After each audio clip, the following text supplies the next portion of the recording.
Всем привет! За первую неделю после выхода на рынок новой линейки россияне купили 93 тысячи устройств iOS. Устройств именно такое количество смартфонов было зарегистрировано в сетях отечественных мобильных операторов. 13-я версия, 13 Pro и 13 Pro Max. В прошлом году за тот же период продали 57 тысяч телефонов на территории России. Чувствуете, как маркетинг у Яблока хорошо настроен? И я, как любой другой блогер, пытаюсь рассказать о всех устройствах данного бренда, плюс о всех устройствах, которые к нему подходят, не только его марки, потому что очень даже понятно купить AirPods Pro просто к Яблоку и все, но это слишком просто. Сегодня я хочу вам представить мой топ беспроводных наушников для использования со смартфонами и планшетами от корпораций с надкусанным яблоком на логотипе. Довольно странный выбор, Саня, скажете вы. Нет, и сейчас я объясню почему. Для начала давайте разберемся со способами воспроизводить Hi-Res музыку на Apple. Это не так просто, как на устройствах под управлением Android. Есть несколько причин, почему мое утверждение верно, я вам их назову. В эфире минутка ликбеза от Пользы.нет. Первая причина — формат Hi-Res музыки, официально поддерживаемый Apple. Hi-Res музыка пользуется большой популярностью у меломанов, но до недавних пор Apple официально не поддерживала воспроизведение такой музыки в своем приложении Apple Music. Только в июне 2021 года Apple официально стала поддерживать Hi-Res музыку в своем приложении. Этот формат, именуемый ALAC,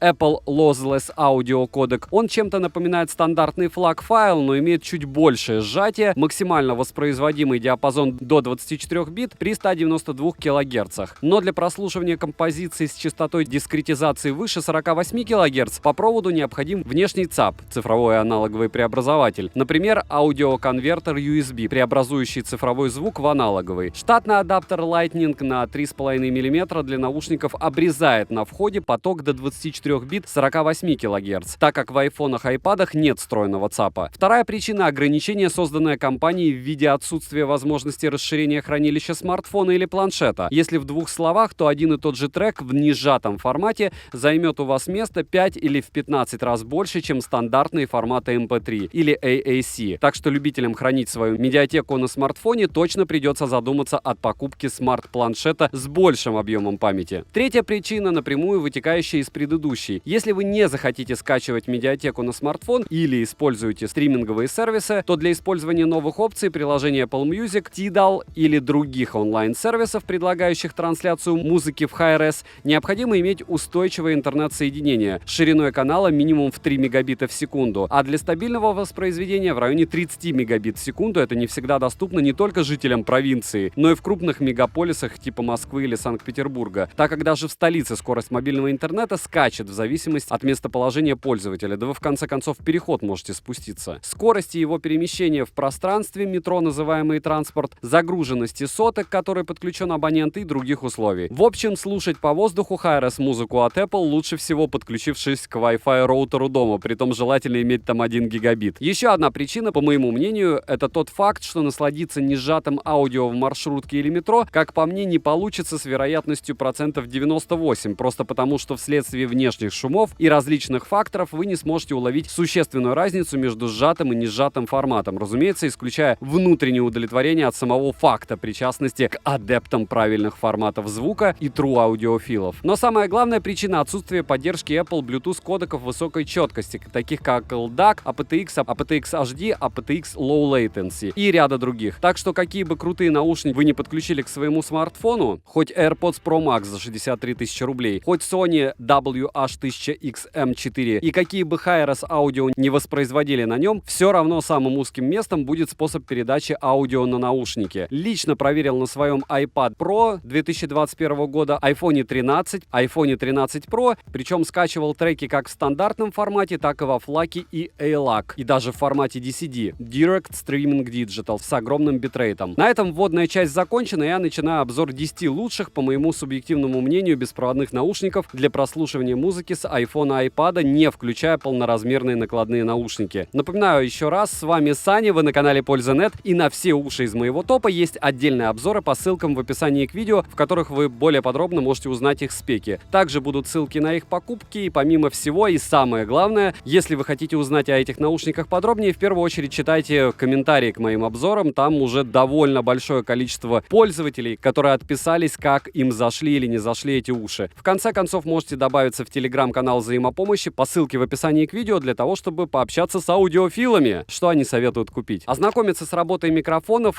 также сможете в роликах на канале. Также на канале есть отдельный топ 30 ушей по работе микрофонов. Есть даже отдельный топ 100 ушей. Можете слушать и выбирать, какой микро вам лучше и какой приятнее. И еще одно напоминание. Не забывайте по возможности перед покупкой поменять и послушать выбранные вами наушники в ближайшем же магазине или у друзей. Все очень индивидуально в этом плане, особенно посадка в уши и максимальная громкость. Не все знают, что у них уже слегка посажен слух. Полетели. На 10-м месте моего топа расположены The My PurePods Pro. И, кстати, они не особо громкие. Да, это не совсем свежая модель, но, как я уже говорил, это мой субъективный рейтинг. И, как говорится в известном анекдоте, я художник, я так вижу. Хочу отметить еще один важный аспект. Все эти наушники, так как попали в топ, уже считаются мной лучшими для iOS-систем. Если это 10-е место, это не значит, что они плохие. Это значит, что из 400 пар наушников, что я тестировал, и 300 пар обзоров на них, именно эти и еще 9 я выбрал для того, чтобы советовать вам. Плюсы данных наушников следующие. Лютая автономность, 10 часов с отключенным шумодавом, довольно приличные микрофоны, хорошее звучание, отсутствие микрофризов при работе и адекватный ценник. Конечно же, это очень заманчиво. Здесь не лучший активный шумодав, но он здесь довольно ощутимый. Очень низкая по ощущениям задержка в играх, по мне даже комфортнее, чем в AirPods Pro. Изменение громкости и анимация. Беспроводная зарядка бокса на борту. В комплекте наушники, 2 пары сменных амбушюр, по мне, конечно, ужасного качества, но зато беленькие. Кабель для зарядки бокса форм-фактора Type-C, бокс для зарядки, инструкция. Все, разумеется, на китайском, хотя глобалка уже есть. Я покупал просто китайскую версию. Программу скачивать из QR-кода из инструкции, пока она только на китайском. В наушниках есть сенсор приближения, автопауза работает отлично. Шумоподавление и функция прозрачности на борту работает притом заметно. Есть возможность отключить сенсоры приближения в программе, что удобно. Можно искать наушники через программу. Управление через нажатие. Одно нажатие play-пауза, 2 на левое и правое программируется. Управление через зажатие ножки наушника, как в AirPods Pro. Обновление прошивки довольно ощутимо исправило работу микрофонов, и то, что вы услышите в моем обзоре, даже слегка хуже, чем есть на самом деле, а там они в принципе неплохо отработали. Длинным нажатием можно выключать и включать наушники. У бокса зарядка через Type-C и через воздух. Емкость бокса 490 мАч.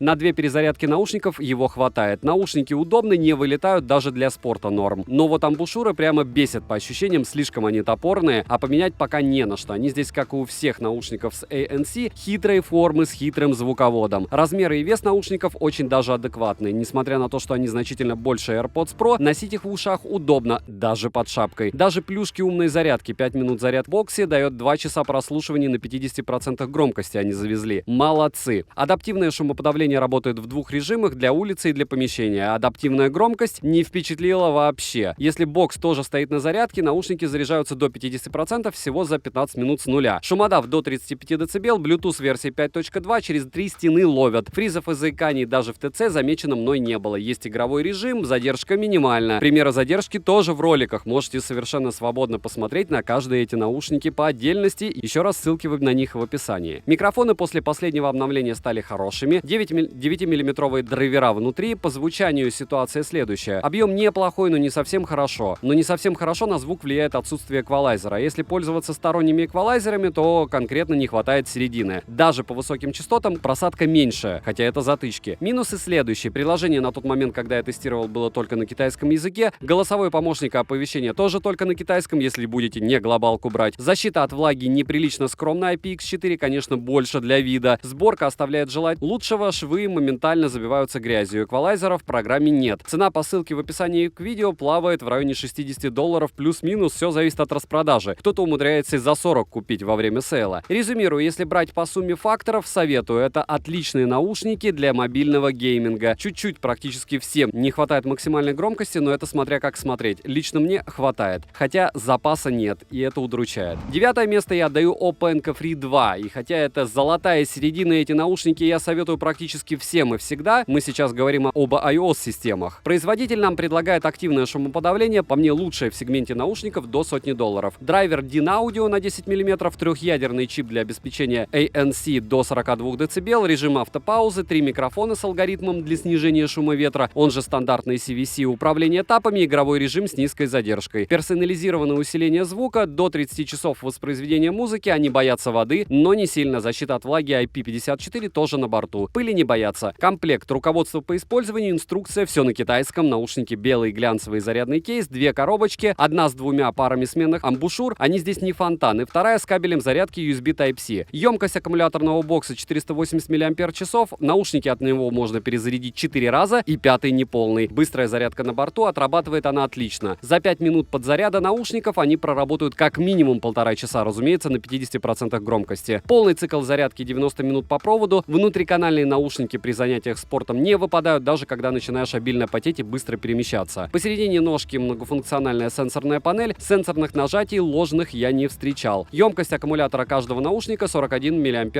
По тесту у меня на 100% громкости они отработали, внимание, 7 часов. На 50% отыграли 15 часов, но при условии выключенного активного шумоподавления и, разумеется, по кодеку AAC. Если включать активный шумодав, то автономность сразу можно делить пополам. Но даже при этом вам смело хватит 19 часов с боксом без отключения важных функций. Есть официальное приложение Hey Melody, на iOS-системах работает. Очень удобное в использовании, сделано с головой, полностью переведено на русский без косяков. По отдельности наушники работают и переподключаются бесшовно, сопрягаются быстро и без проблем. Заряд каждого наушника и кейса приложение показывает достоверно. Есть интересная и очень полезная технология персонализированного усиления звука, проверка прилегания наушников, настройки шумоподавления и активация прозрачности, а также активация персонализированного шумоподавления. Кодеки поддерживаются AAC и SBC. Для работы с айфоном, как я говорил в начале ролика, этого достаточно. Встроенный эквалайзер позволяет настроить звук в соответствии с предпочтениями пользователя. Управление тапами настраивается, Bluetooth версии 5.2. Микрофоны показали себя хорошо. Самое главное, конечно же, это звук. Уши отыграли 100% своей стоимости лично для меня. Низкие, средние и высокие частоты не налазят друг на друга даже на максимальной громкости. Исходя из этого, каши нет. Звучание детальное, бас слоистый. Очень удивили высокие частоты, они здесь хороши, что стандартно для затычек. Если брать по звуку и универсальности, по мне они на одном уровне с топами данного ценового сегмента. Минусы. Нет беспроводной зарядки бокса, размер зарядного бокса не совсем комфортный. Также к минусам я отнесу то, что вы не можете использовать таб для фотографирования, не на телефонах фирмы Oppo. Такая дискриминация прямо обидна. Нет русского озвучивания в наушниках, тоже минус. Инструкция пока только на китайском, может глобалку уже выпустили, но я пока не видел. Цена по ссылке в описании к видео с бесплатной доставкой также в районе $60, и опять же их можно тоже на сейле купить прямо очень выгодно, и за 40 тоже люди покупали, главное правильно промокоды и купоны использовать. Резюмируя, за свою цену отличные наушники, оправдывают стоимость и по звуку, и по богатому функционалу, а про автономность я вообще молчу. Вы сами понимаете, 30 часов это не шутки. Радуют дополнительные фишки с персонализированным звуком и тестами на прилегание к ушам. Понятно, что у топов на рынке это и так есть, но здесь ценник как минимум в 2 раза лояльнее, а где-то и в 3. Дизайн хороший, очень понравился мне активный шумодав, пусть слегка он и сильный, но я такое и искал. Лучше сильнее, чем слабее. На 8-м месте моего топа расположены Soundcore Liberty 2 Pro от Anker. И опять же напоминаю, топ в первую очередь по звуку, то есть насколько мне наушники понравились, как работают с iOS-системами, и многие моего мнения не разделяют по ряду причин. В такой последовательности я и расположил эти наушники. Если вы обладатель одних из этих наушников и пользуетесь их с айфоном, если вам не сложно, напишите, пожалуйста, в комментарии, поделитесь своими впечатлениями, людям это поможет. Плюсом Liberty 2 Pro я отнесу большой комплект амбушюр сразу с наушниками, беспроводную зарядку бокса, защиту от влаги IPX4, приличный звук, быструю зарядку ушей, комплект шикарен, бокс для зарядки наушники, кабель для зарядки Type-C и отличный выбор амбушюр в количестве 7 пар. И дополнительные фиксаторы в уши 3 размеров, без которых носить уши вы не сможете. Зарядный бокс с крышкой с клайдером и покрытием из софт-тач пластика — это отдельный кайф. Емкость бокса 500 мАч,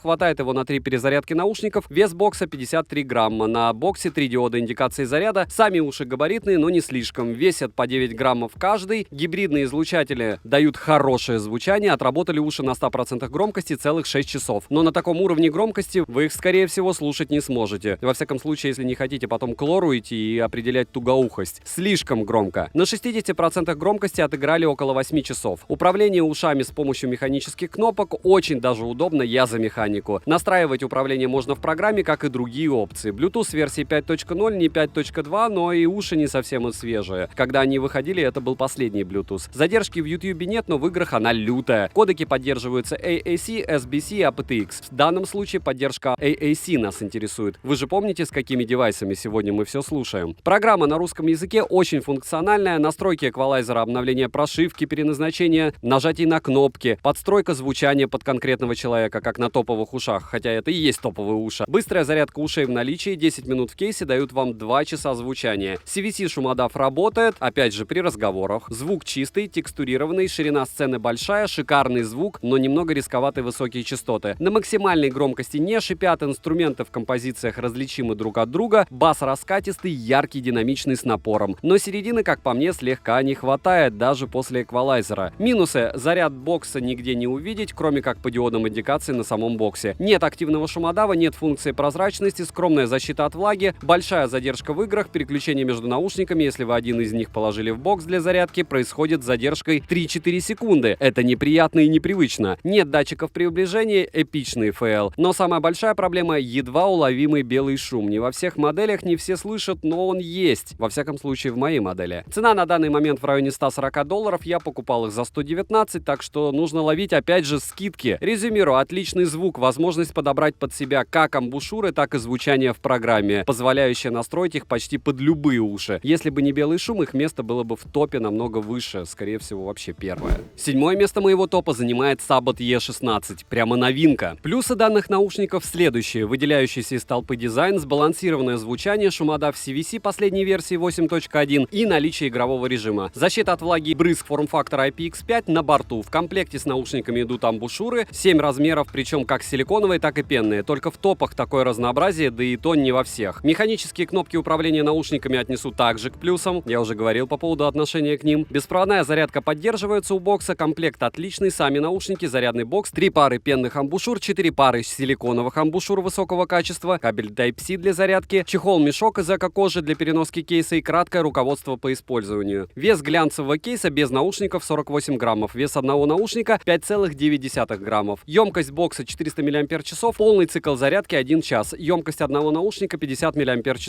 Быстрая зарядка поддерживается, за 10 минут наушники зарядились на 20%. Бокс может зарядить наушники 3 полных раза. Отыграли наушники на 50% громкости 6 часов 10 минут, на 100% 3 часа 20 минут. Проработают вместе с боксом 24 часа. Саморазряд очень незначительный, наушники имеют совсем не маленькие размеры, из ушей выпирают прилично. Из тапов доступны функции включения-выключения, плей-пауза, управление вызовами, вызов голосового помощника, переключение треков и изменение громкости, плюс активация игрового режима. Bluetooth версии 5.2, через 2 стены не отваливаются, задержки при прослушивании музыки минимальные. При играх чуть более заметны. Кодеки поддерживаются AAC, SBC и aptX. Звучание очень понравилось, басы умеренные, они многослойные, на средние частоты не просачиваются. Обширный инструментал, средние и высокие частоты и вокал четкие. Складывается ощущение, что вы слушаете проводные наушники. Каши из частот нет даже на максималке. На максимальной громкости слушать их невозможно. Тембрального окраса не слышно. В целом звучание сбалансировано. Они очень приятны для прослушивания. Минусы: нет активного шумодава, нет режима прозрачности, сенсоров приближения нет, анимации при подключении к смартфону нет. Есть небольшая задержка при переподключении от одного наушника к другому. Мультипоинта также не завезли, приложения нет. Сами наушники очень габаритные. Стоимость на данный момент в районе $80 без скидок и распродаж. Резюмирую: топовое звучание за свой прайс, хотя дизайн на любителя, как и габариты. На 6-м месте располагается еще один представитель наушников от Anker — Soundcore Liberty Air 2 Pro. К плюсам данных наушников отнесу целых 7 часов автономности при воспроизведении музыки без активированного шумодава на 50% громкости, 9 пар сменных амбушюр в шикарной упаковке, все та же топовая программа для управления настройками наушников, бокс-слайдеры софт-тач пластика, беспроводная зарядка бокса формата QI, хорошие микрофоны, отличный активный шумодав и функция прозрачности, которая призвана помочь вам не попасть под машину. Но разговаривать с человеком функция прозрачности вам не позволит. В версии для RF в комплекте меньше пар амбушюр, чем в версии, продающейся на Али. Будьте внимательны. Кейс компактный, вес, размера его и наушников вы видите на экране. Кейс зарядит уши 2 раза с хвостиком. Быстрая зарядка на борту, за 15 минут в кейсе они проработают 3 часа на 50% громкости. Бокс заряжается целых 3 часа, наушники полностью в боксе заряжаются 2 часа. На боксе 3 индикатора заряда, в программе вы процент заряда не увидите. Кнопка для сброса наушников на боксе незаметная. Такие же настройки, пресеты эквалайзера с возможностью ручной настройки и, кроме того, активация режима прозрачности. Режимов активного шумодава можно и нужно персонализировать наушники. Также можно провести тест прилегания наушников в ухе. Автовыключение наушников через 30 минут бездействия сбережет вам заряд, если вы забыли поместить их в бокс. Диоды в наушниках не мигают, сборка отличная, переключение между наушниками бесшовное. Сенсоры программируемые, одиночных нажатий нет, поэтому нет и ложных срабатываний. Фризов и отвалов не было. Через стену из гипсокартона до 10 метров они пробивают. Дальше начинаются отвалы. Заметной задержки в YouTube и играх нет, автопауза отрабатывает хорошо, сенсоры приближения отключаются в программе, это хорошо. Многих это дело бесит. Bluetooth 5 версии, кодеки стандартные AAC, и SBC, но в данном случае хватит вам и AAC. Звук шикарен, как почти все у анкеров. Особые драйвера выполнены по технологии Pure Note. Покрытые 10 закаленными нанослоями, звучат красиво, в рекламных слоганах производителя так однозначно. Громкости достаточно, на максимальной громкости не хрипят. Детализация максимальна для такого размера наушников. Все инструменты различимы, звуковая сцена широкая, в наличии и басы, и средние частоты, и средний бас. Высокие также частоты слегка урезаны, белого шума, как в Anker 2 Pro, здесь нет. По умолчанию упор сделан на басы, эквалайзером это можно вполне поправить, если вам уровень баса будет избыточен. Минусы: нет быстрой зарядки кейса, мультипоинта нет, с нестандартными амбушюрами большими, чем максимальные из комплекта, наушники в бокс не влезают. Посадка не идеальна, для маленьких ушей однозначно не подойдет. Стоимость слегка избыточна, как по мне, но звук шикарен. Пятое место моего топа занимают Huawei FreeBuds 4. И это единственные вкладыши в моем топе. К плюсам данных ушей отнесу эргономичный дизайн бокса, удобное сенсорное управление с возможностью регулировки громкости наушников. Активный шумодав версии 2.0 работает, несмотря ни на что. Анимация, которая работает с телефонами Huawei, настройки тапов и обновление прошивки здесь поддерживаются. До 22 часов воспроизведения музыки, учитывая зарядку от бокса, интеллектуальное определение посадки в ухе пользователя, большой динамический драйвер на 13,4 мм, мультипоинт на борту, топовые микрофоны. Вот сколько плюсов у данных вкладышей. У китайской версии есть отличия от международной версии, включая цену в России. У меня на канале есть обзоры той и другой версии и их сравнение между собой. Основное отличие — наличие беспроводной зарядки у китайской версии и люфта у крышки у китайской версии нет. У русской есть. Комплект стандартный: наушники, кабель для зарядки Type-C, бокс и документация на китайском. Амбушюр в комплекте, конечно же, нет, это же вкладыши. Бокс из матового пластика, круглый, компактный. На боксе есть светодиодный индикатор, кнопка для первого сопряжения со смартфоном и разъем Type-C. Весит бокс 39 граммов, емкость аккумулятора 410 мАч, полностью заряжается по USB за час. Беспроводная зарядка на борту, но узнать о зарядке можно лишь через главный экран приложения. Быстрая зарядка в наличии, за 15 минут уши от бокса заряжаются до 70%. Сами наушники сделаны из глянцевого пластика, очень марково. Сенсорная поверхность по всей боковой поверхности ножки, контактов заряда на ножках не видно. Активный шумодав для вкладышей нереально хорошо работает, он даже некоторые затычки переплюнет по качеству шумоподавления. В данном наушнике размещен динамический драйвер LCP с динамическим диапазоном до 40 кГц. Сенсорное управление полноценное, работает без нареканий. Сенсоры приближения работают без задержек, по одному уши работают. Переподключение бесшовное, вес одного наушника 4 грамма. Без активированного активного шумодава наушники на 50% громкости работают 4 часа, что очень даже хорошо для их габаритов. Напоминаю, активный шумодав называется ANC, это для звука. CVC — это для микрофонов. Тоже активный шумодав, но чуть-чуть другой. Полностью уши заряжаются в боксе за 30 минут. Кодеки завезли AAC и SBC. Приложение Huawei AI Live доступно на обоих платформах. Перевод адекватный, возможно обновить прошивку. Это хорошо тоже. Сенсоры приближения из приложения отключаются. Ура! Функциональность приложения достаточно для большинства. Bluetooth последней версии 5.2 через 2 стены ловят. Задержка на YouTube и в играх приемлемая. Звук, по моему мнению, лучший среди вкладышей. The best of the best и даже с айфоном. Бас для вкладышей просто уникальный, глубокий и объемный. Здесь не особо много среднего баса, и о слоистости, конечно же, речи не идет. Но он здесь есть. Средние и высокие частоты звучат просто волшебно. И один из главных плюсов этих ушей — вы сможете их послушать в ближайшем магазине. Если вам зайдут, купить на Али, если не в 3 раза дешевле, то на 30% и с нормальным боксом, с беспроводной зарядкой. Минусы: защита от влаги скромная, IPX4, скользкий дизайн наушников, хотелось бы побольше автономность, анимация только на телефонах Huawei, ну и цена на Али без скидок в районе $160. На распродажах дешевле. Четвертое место моего топа занимают все еще довольно древняя по нынешним меркам модель Meizu Pop Pro, но она тоже 2021 года. Плюсом данных ушей отмечу звук. Один из лучших в этом ценовом сегменте. Также в наличии быстрое переподключение, анимация, жаль, что только для телефонов Meizu. 6,5 часов работы без активированного активного шумодава на 50% громкости. Достойные микрофоны. ANC компенсирует шумы громкостью до 35 дБ и работает хорошо. Хотя вроде заявлено и мало децибел, гасит очень даже много. Динамик диаметром 10 мм, который звучит просто бесподобно в данной ценовой категории. И при всех этих плюсах всего 3 комплекта сменных амбушюр, которые не всем подойдут по виду. Чистая копия яблочных прошек. Комплект стандартный, в краткой инструкции основные моменты работы с наушниками, с картинками, все понятно с первого раза. Трехцветный светодиод на кейсе говорит о разных степенях заряда кейса. Емкость бокса составляет 300 мАч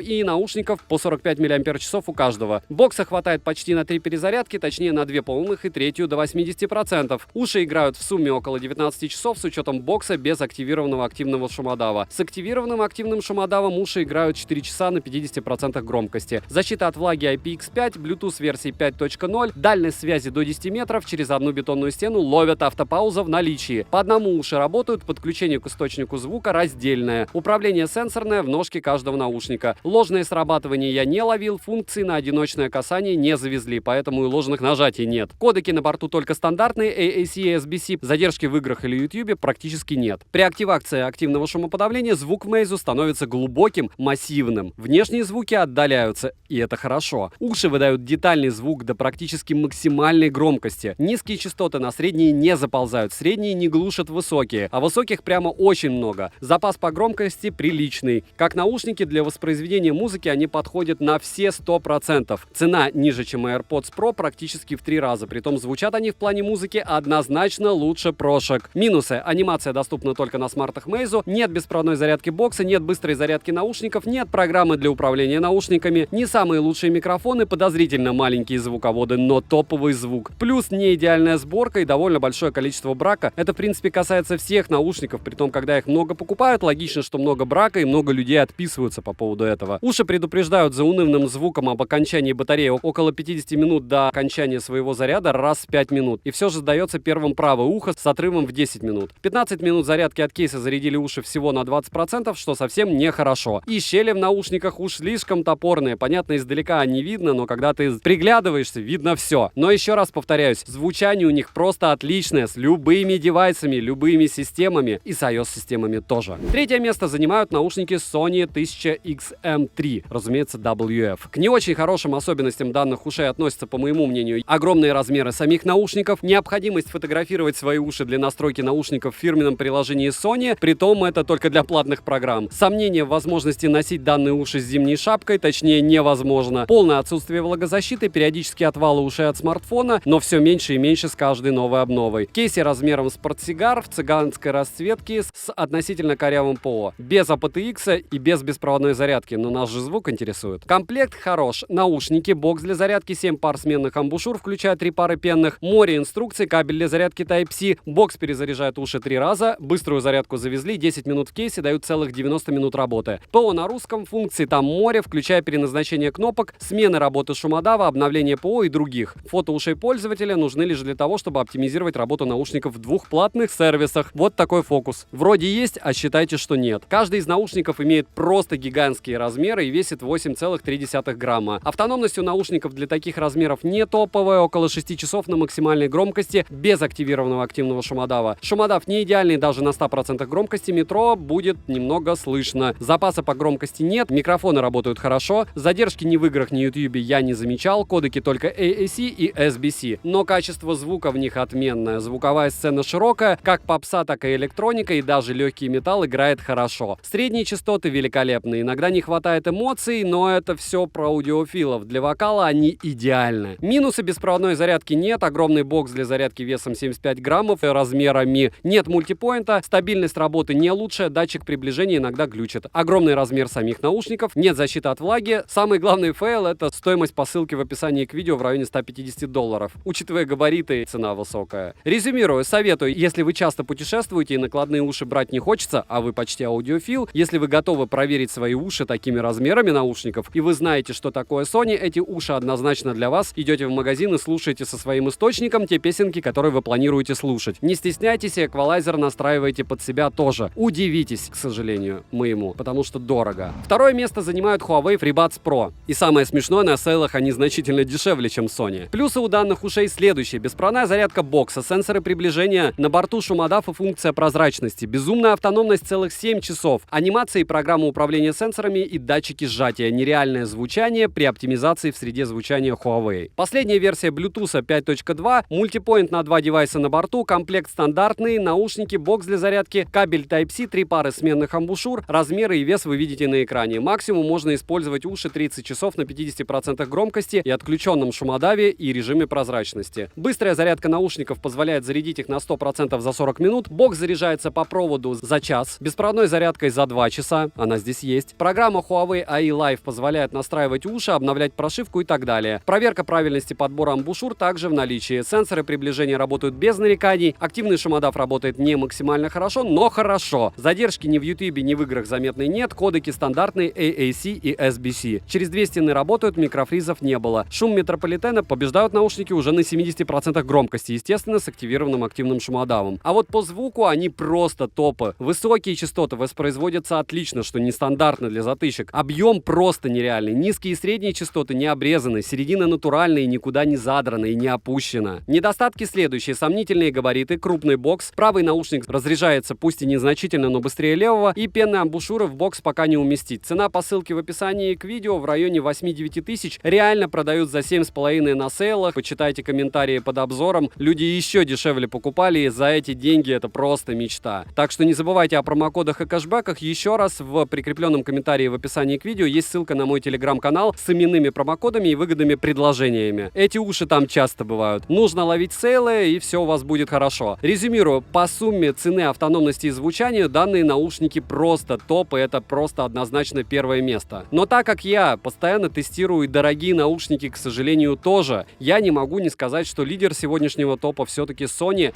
WF-1000XM4. И опять же лидером он стал, самое главное, с iOS-системами, а второй момент после того, как его уже несколько раз обновляли. И вот почему. Дикая автономность до 11 часов с выключенным шумодавом. Эргономичный дизайн по сравнению с предшествующей моделью, защита от влаги и пыли IPX4, быстрая беспроводная зарядка, сенсорное управление этапами, лучшее на рынке активное шумоподавление и режим прозрачности. Во всяком случае, по моему субъективному мнению, по моим тестам. Качественный звук, быстрая пауза удерживающим касанием, удобное приложение. Упаковка из переработанных материалов в целях защиты экологии, разумеется. Комплект не поразил, наушники, бокс, кабель Type-C, 3 пары сменных амбушюр и стопка макулатуры. Габариты у кейса небольшие, вес всего 40 граммов, емкость бокса 520 мАч, полностью зарядился бокс за 2 часа. Быстрая зарядка в наличии, за 15 минут в кейсе уши заряжаются до 30%. Бокс позволяет 2 раза зарядить наушники, что довольно немного. Люфт у крышки есть и приличный, учитывая их стоимость. Вес одного наушника 7 граммов, размеры довольно приличные, конечно, они меньше, чем их предыдущая модель, но все же. Сенсоры приближения есть, тапом можно назначить почти любую функцию. В каждом наушнике расположен интегрированный процессор V1 и динамик диаметром 6 мм. Всего лишь, зато такой звук. Активный шумодав просто топовый, но звук опять же стал потом, а не с начала старта продаж. Режим прозрачности работает реалистично и не раздражает, но есть фоновые шумы. Анимация при подключении в наличии, но не на всех смартфонах. Заряд наушников в шторке виден. По одному работают, переподключаются бесшовно, но через секунду появляется голосовое уведомление. С выключенным шумодавом на 50% громкости отыграли 7 часов 45 минут. Уши заряжаются полностью за 1 час 20 минут. Приложение Headphones Connect на iOS работает все на русском. Все настройки делаются там. Хорошее, конечно, приложение, но есть корявые моменты, как я уже говорил. Полные настройки приложения можно посмотреть в подробном ролике на эти наушники по ссылке в описании. Bluetooth версии 5.2, кодеки поддерживаются AAC, SBC и LDAC. В данном случае мы смотрим только на AAC. Через две стены уши не отваливаются, в YouTube задержки не видны, а вот в играх видны и даже очень. Микрофоны работают отлично, голос не искажают, окружающие шумы глушат на ура. Что касается звука, звучание хорошее стало, объемное стало и реалистичное. Тембральный окрас есть, притом он не мешает. Басы не убивают перепонки, но вы их слышите. На 100% громкости появляется незначительная каша, особенно это касается низких частот. Притом максимальная громкость неизбыточна. Бас слегка излишне упругий, как бы не натуральный лично для меня. И да, эти наушники продаются везде практически. И как я 100 раз повторял в своих видео, старайтесь перед покупкой послушать выбранные вами уши и примерить. Вслепую нельзя доверять вопросу серьезно. Минусы. При носке, особенно при занятиях спортом, создается впечатление, что уши вот-вот выпадут. Все благодаря их габаритам и конструкции. Мультипоинта нет, сенсоры приближения работают с небольшой задержкой, люфт у крышки бокса в наличии, задержка в играх в наличии. И самый главный недостаток — их цена. Она излишне большая, ее называть я не собираюсь. Если смотреть еще и на цену помимо звука, я ее не советую, тем более, еще раз повторяю, что в начале, когда они только их выпустили, звук был слишком темный, и я считаю, что с обновами они очень сильно подтянули его. Не ожидал. Прямо скажем. Хорошо, что до этого топа обновили. Резюмирую, это не просто наушники, это инструмент, который нужно очень долго и упорно настраивать перед использованием. За такую цену ожидаешь большего. Функция подавления шума ветра работает прекрасно, активный шумодав прямо удивил качеством своей работы. Вне сегодняшнего топа я, разумеется, помещаю Apple AirPods Pro. Мега популярные наушники, особенно у владельцев айфонов. Максимально нафаршированные вкладыши-затычки даже на сегодняшний день. Очень похожи в этом смысле Huawei FreeBuds Pro на них. И несмотря на дату начала продаж, аж в 2019 году, альтернатив владельцам айфонов в компактном размере, как они думают, не было. Но весь мой топ говорит об обратном. обратном. Однако хватит лирики. Из плюшек я отмечу следующее. По отдельному 10-ядерному процессору в каждом наушнике, сдвоенные направленные микрофоны, датчики нажатия, внутренний микрофон, двойные оптические сенсоры, акселерометр распознавания движения и датчик обнаружения голосовой активности. Комплект прост. Наушники, бокс, кабель для зарядки Lightning на Type-C, 3 пары сменных амбушюр, беспроводная зарядка бокса, разумеется, в наличии. Бокс может полностью зарядить наушники 4 раза по кабелю. Заряжается полностью 2 часа с небольшим. Беспроводным способом 3 часа. Вес бокса всего 46 граммов, глянцевая автономность не поражает. С активированным активным шумодавом на 60% громкости в паре с iPhone 11 Pro Max уши прожили ровно 4 часа. Без активированного шумодава 4,5. Все проблемы с этими наушниками решаются в сервисном центре. Если проблема подтверждена, их вам заменят без проблем. Хотя бывает всякое. Задержки нет ни в играх, ни при просмотре YouTube. Амбушюры снимаются просто. Главное посмотреть, как их снимать. Кастомных амбушюр просто уже море везде. Самые маленькие комплектные амбушюры подходят даже детям. Программа проверяет прилегание наушников в ушах и правильность подбора амбушюр. Режим прозрачности на борту. Шумодав работает, самонастраивается 200 раз в минуту. У некоторых пользователей при активации шумодава появляются неприятные ощущения, головные боли и подобное. Напоминаю, что это у всех наушников так. Если вы входите в эти 5% людей, кому не подходит активированный активный шумодав, то вам не повезло. Вам не подойдут никакие наушники при активации этой функции. Еще раз повторяю, по возможности тестируйте на себе наушники перед покупкой. Быстрая зарядка ушей есть. За 5 минут зарядки в боксе вы получаете 50 минут работы. На 50% громкости с айфоном. Для полной зарядки в кейсе наушникам нужно всего лишь 22 минуты. Вес одного наушника 5,4 грамма. Функции настраивается просто. Море сдавливания ножки, как вы уже догадались, работает. Можно даже настроить скорость сдавливания. Система шумоподавления работает даже с одним наушником. Датчик приближения работает идеально. Защита от влаги у наушников стандартная IPX4. Кодеки на борту AAC и SBC. Есть функция поделиться звуком, при помощи которой можно к одному айфону подключить одновременно 2 пары наушников. Опять же их бренда. Можно AirPods и AirPods Pro для примера. Защиты от ложных касаний нет. По звуку ситуация следующая. Отличная детализация, басы играют хорошо, хрипов на максимум нет, из ушей не выпадают. Дальность связи высокая. Отвалов и обрывов связи не было с айфонами. Минусы: нет поддержки быстрой зарядки бокса, максимум 5 Вт. При работе шумодава музыка воспроизводится значительно хуже. Итого, активный шумодав и режим прозрачности, адаптивный эквалайзер, вентиляционная система для выравнивания давления внутриушного канала, которая работает не супер, но работает. Усилитель с широким динамическим диапазоном и звуковой чип H1. А по факту, для пользователей айфонов и айпадов самый оптимизированный девайс. Он не хватает звезд с неба ни по качеству звука, ни по характеристикам. Он заточен на беспроблемную работу с айфоном. Я бы его вообще по звуку на место 5 поставил, не выше. Достал наушники, вставил в уши и пошел заниматься своими делами. Все уже настроено за тебя. Стоимость по ссылке в описании на данный момент в районе $200 без купонов и скидок. Вот такой сегодня получился топ. И единственное, еще бы я туда добавил Beats Studio Buds, чисто по звуку. И опять же, это тоже Apple. Был обзор буквально вчера на канале. И да, они стоят дорого, и да, лучше вместо них купить прошки, но звучат они лучше прошек. И микрофоны по мне даже не проигрывают. Других плюшек у них практически никаких нет. Если брать по full прайсу в наших магазинах, то смысла выбирать их вместо AirPods Pro нет тоже. Но если вы поймаете скидку, как я поймал, за 10 тысяч, либо решите купить себе копию для красоты на Алишке, то смысл какой-то есть. Либо для красоты, либо второй вариант для звука. Звучат они вау. Это опять же личное мое мнение с iOS-системами. Резюмирую. Напоминаю, что на все наушники есть обзоры на канале. Напоминаю, что там примеры микрофонов, там примеры задержки. И помимо примеров задержки и микрофонов, вы можете посмотреть в комментариях отзывы на данные уши. И это бесценно, потому что это писали живые люди. Как негативные, так и позитивные. Мата и хамства на канале нет. Не забывайте про то, что на канале разыгрывается 5 Mi Band 6 серии за лайк, подписку и комментарий к любому видео ежемесячно на канале для стримов. Также в описании к видео. Плюс я там провожу прожарки новых устройств, таких как iPhone 13 Pro, Mix 4 и подобное онлайн. Все тесты, чтобы никто не говорил: а откуда у тебя такие данные? Что ж ты за хейтер? Показываю там, что мне всегда в скобочках приходят почему-то бракованные девайсы. И айфоны у меня перегреваются, и яркость сбрасывают. И вообще, если не хотите себя расстраивать, конечно, не смотрите мои обзоры на топовые телефоны, а то что придется покупать. Пишите, какие еще топы вам интересны в комментариях, что еще хотите увидеть на обзор. Подписывайтесь с колоколом. Спасибо за просмотр. Всем этим девайсам для iOS-систем добра и удачи вам, дорогие друзья.